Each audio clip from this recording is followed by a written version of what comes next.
بسم اللہ الرحمن الرحیم۔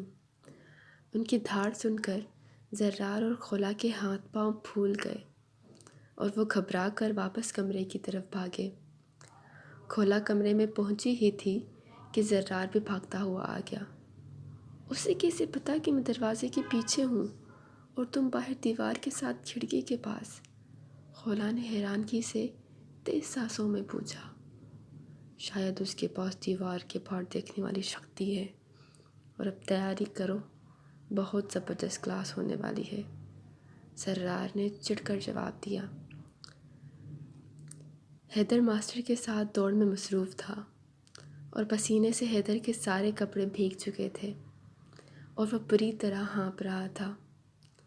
ماسٹر کا گھر شہر سے باہر تھا اور وہاں سے 5 کلومیٹر دور ایک نہر بہتی تھی۔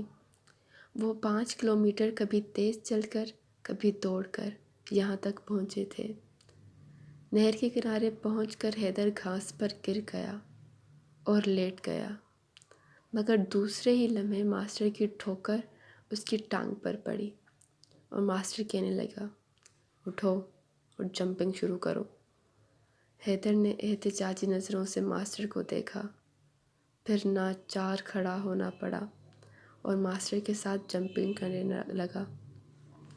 یاد رکھو، جب بھی کوئی مشقت کا کام کرو تو فوراً جسم کو اچانک ریسٹ نہ دو، ورنہ اس کا اثر اسباب پر پڑ سکتا ہے۔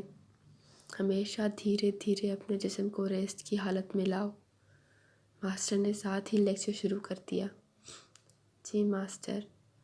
اور حیدر کی یہ سوچ کر جان نکلی جا رہی تھی کہ ابھی واپس بھی اسی طرح جانا ہوگا۔ اس کے ٹھیک 1 گھنٹے بعد وہ گھر تھا، مگر اس کی حالت بہت پتلی ہو چکی تھی۔ آدھا گھنٹہ ملا حیدر کو ریسٹ کرنے کا، اس کے بعد وہ پھر ماسٹر کے سامنے پیش تھا۔ آج اگلا سبق ہے بے خوفی کا، ماسٹر نے اطمینان سے کرسی پر بیٹھتے ہوئے کہا۔ تم تو غزوۂ بدر، احد، دوسری جنگوں کے بارے میں سنا ہوگا تم نے، جو صحابہ کرام نے لڑی تھی۔ ماسٹر نے استفسار کیا۔ حیدر نے اثبات میں سر ہلایا۔ کیا جانتے ہو ان کے بارے میں؟ اگلا سوال آیا۔ یہی کہ وہ بہت کم تعداد میں ہونے کے باوجود دشمن کو شکست دے دیتے تھے، انتہائی بہادر تھے۔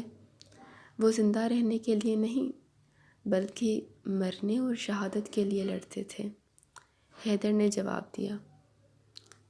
تم 12 سال کے ہو چکے ہو؟ ماسٹر نے غور سے اسے دیکھا۔ جی، حیدر نے مختصر جواب دیا۔ ماسٹر نے پیچھے کرسی سے ٹیک لگائی اور چپ ہو گئے اور اتنی دیر خاموش رہے کہ حیدر کو بے چینی ہونے لگی۔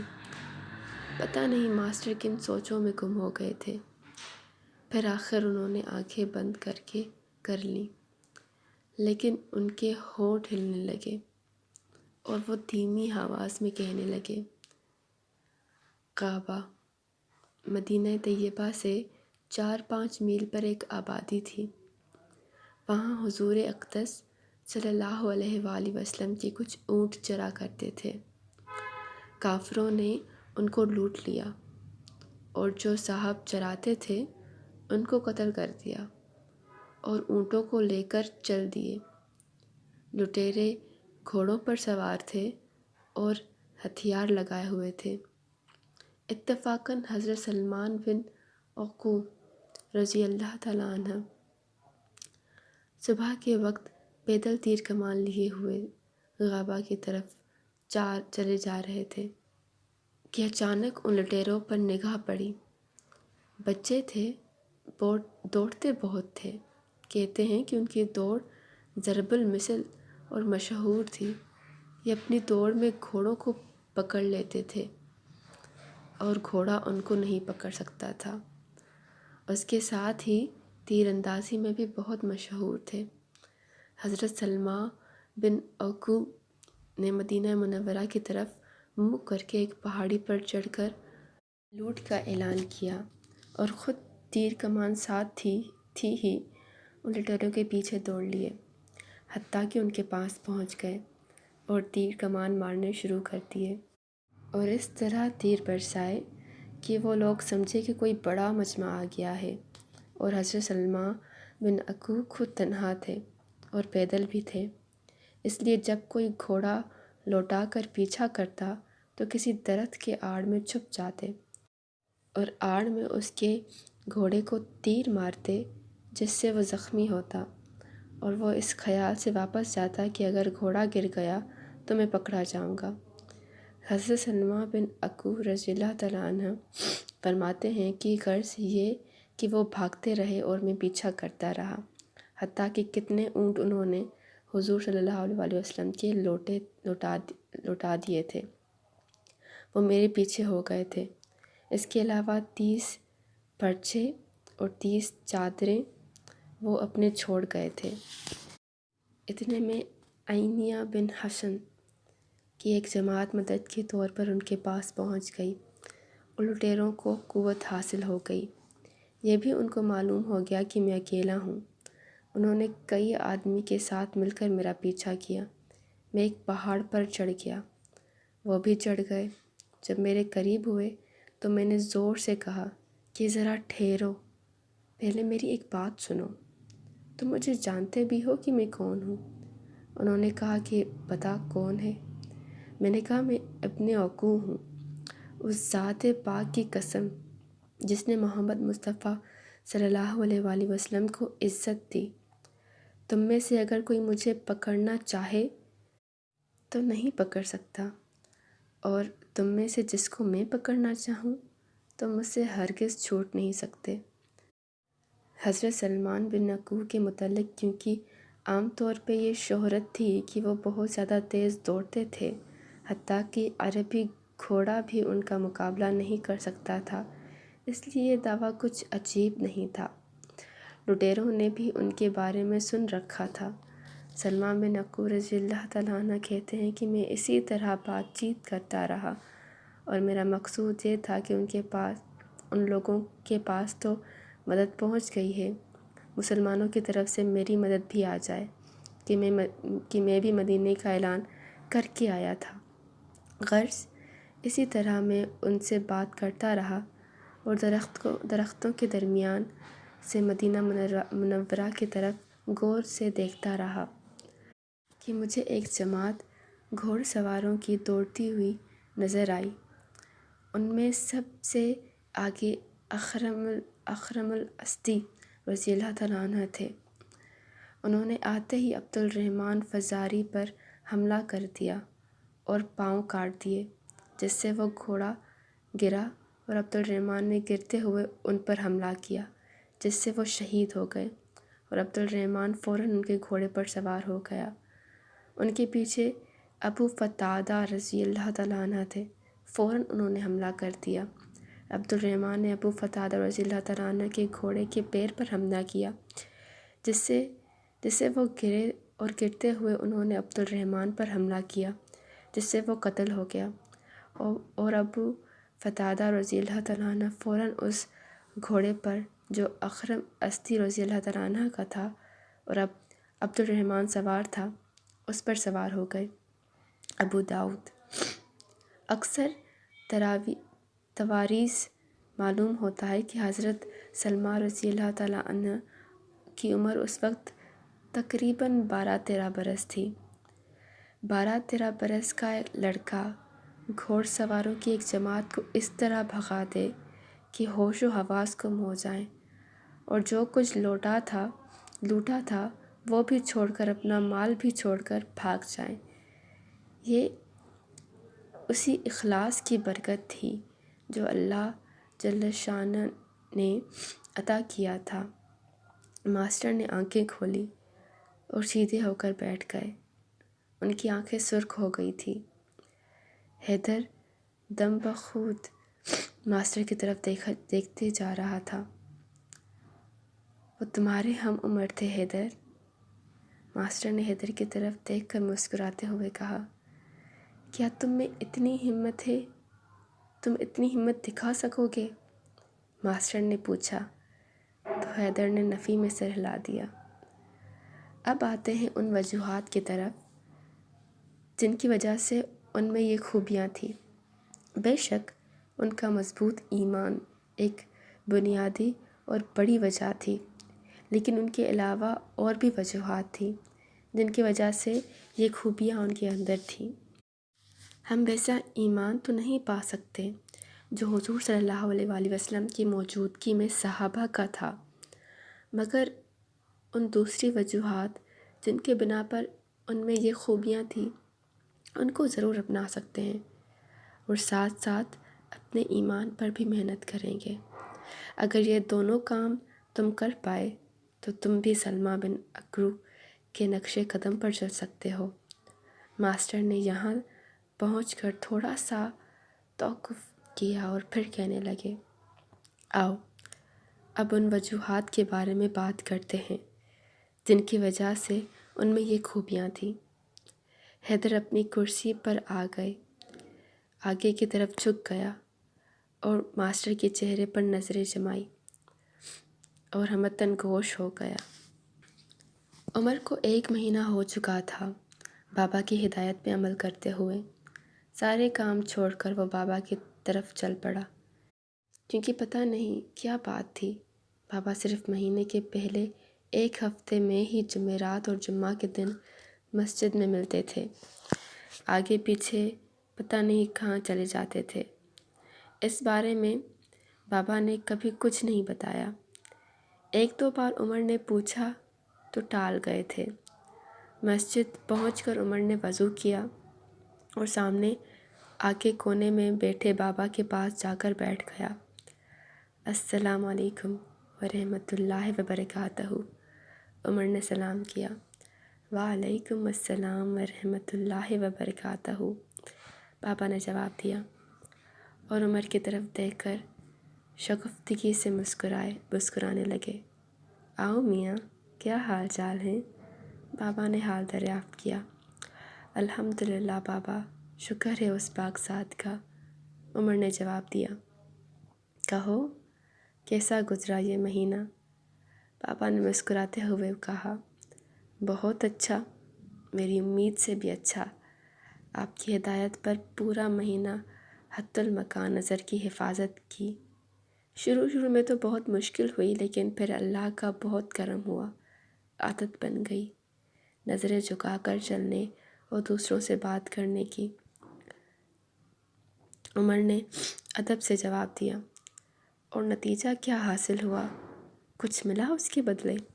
بابا نے غور سے عمر کو دیکھتے ہوئے پوچھا۔ جی بابا، بہت اچھا صلہ ملا ہے۔ پہلے فجر پر زبردستی اٹھائے جانے پر بھی نہیں اٹھتا تھا، اب تہجد پڑھنے کی توفیق بھی مل رہی ہے اور دل بھی خود بخود ہر نیکی کی طرف راغب ہونے لگا ہے، عمر نے پرسکون لہجے میں کہا۔ اور ان نمازوں کی کیسی حالت ہے؟ بابا نے استفسار کیا۔ کیا مطلب بابا جی؟ عمر نے حیرت سے جواب دیا۔ کیا نمازوں میں دنیا کے خیال آنا بند ہو گئے؟ بابا نے پوچھا۔ بابا جی وہ کیسے بند ہو سکتے ہیں؟ وہ تو آتے رہتے ہیں اور بہت زیادہ آتے ہیں۔ عمر کو مزید حیرانگی ہوئی۔ ختم نہ بھی ہوں لیکن ان کو مینیج کیا جا سکتا ہے، انتہائی کم کیا جا سکتا ہے۔ لگتا ہے تم ہوم ورک مکمل نہیں کیا تم نے، بابا نے آہستہ سے کہا۔ کیا وجہ ہے کہ انسان اگر موویز دیکھے، گانے سنے، ناچ گانے کا فیشن ہو تو ساری رات بلکہ نیند نہیں آتی، لیکن جب عبادت کرنے لگے تو تھوڑی دیر بعد ہی نیند آنے لگتی ہے؟ ساری رات عبادت تو دور کی بات ہے۔ بابا کے سوال نے عمر کو سوچنے پر مجبور کر دیا۔ واقعی بابا کی بات 100% درست ہے، جب بھی عبادت کرنے لگے تو نیند کیوں آنے لگ جاتی ہے؟ بابا خود ہی جواب دیتے ہوئے کہنے لگے، یہی سوال کسی نوجوان نے ایک بزرگ سے کیا تھا، تو ان بزرگ نے یہ جواب دیا کہ جب انسان گناہوں کی محفل میں ہوتا ہے تو روح کانٹوں پر ہوتی ہے اور روح کانٹوں پر ہو تو نیند کیسے آئے گی؟ اسی طرح عبادت تو روح کے لیے پھولوں کا بستر ہے جس پر جاتے ہی نیند آ جاتی ہے بیٹا۔ روح کا جسم والا حساب نہیں ہوتا کہ چوٹ لگے تو درد ہو۔ پاپا تھوڑی دیر کے لیے چپ ہوئے اور پھر پوچھنے لگے، بے جان چیزوں سے نظر کی حفاظت کی تھی؟ پاپا مجھے سمجھ نہیں آئی، بے جان چیزوں سے نظر کی حفاظت کا کیا مطلب؟ عمر نے سادگی سے کہا۔ پاپا جی نے دیوار سے ٹیک لگائی اور عمر کی طرف دیکھتے ہوئے کہا، مجھے بھی نہیں پتا تھا، مگر ایک اللہ والے سے ملنے کا شرف حاصل ہوا۔ ان کے ساتھ سفر کر رہا تھا۔ وہ کار میں نظریں جھکائے بیٹھے تھے۔ کافی طویل سفر تھا مگر ان کی نظریں ایک بار بھی اٹھ کر شیشوں کے پار نہیں گئی۔ سارے راستے وہ اسی طرح بیٹھے رہے۔ ایک مسجد میں کچھ علماء کرام نے انہیں فیض حاصل کرنے کے لیے بلایا تھا۔ مجھے تھوڑی حیرت ہوئی تو میں نے ان سے پوچھ لیا، جب ہم منزل پر پہنچے، کہ آپ سارے راستے نیچے کیوں دیکھ رہے تھے؟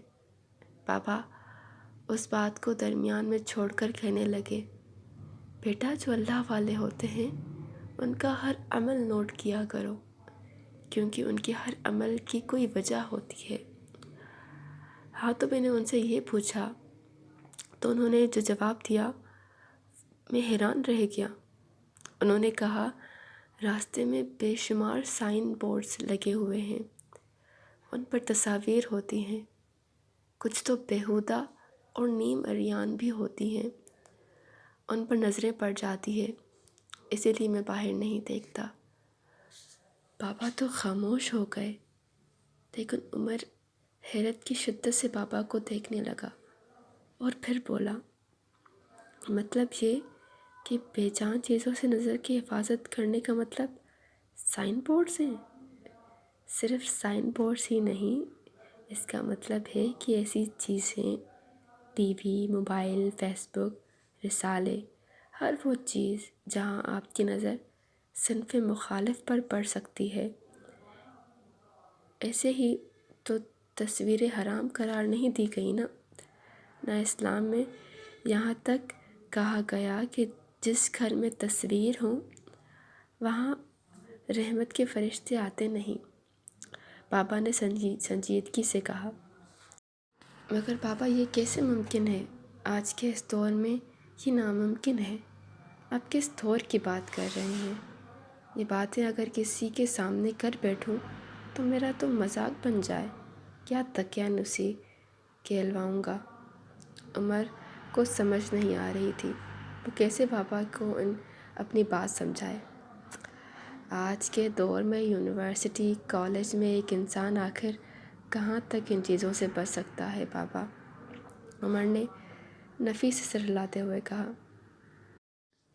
اور آج کے دور میں یونیورسٹی کے کتنے اسٹوڈنٹس ہیں جو ولی بننا چاہتے ہیں اور ایسے بننے کے لیے کوشش کرتے ہیں؟ پاپا نے یہ سوال پوچھا تو عمر کو چپ لگ گئی۔ بیٹا تم میرے پاس آئے تھے، میں نے کہا تھا میں جتنی مدد کر سکوں گا تو تمہیں بس اپنا فرض ادا کر رہا ہوں۔ پاپا یہ کہہ کر چپ ہو گئے۔ عمر سوچ میں پڑ گیا۔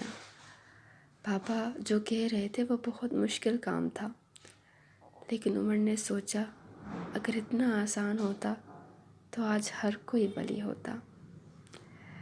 لیکن پاپا انسان جتنی بھی کوشش کر لے نظر تو پڑ ہی جاتی ہے۔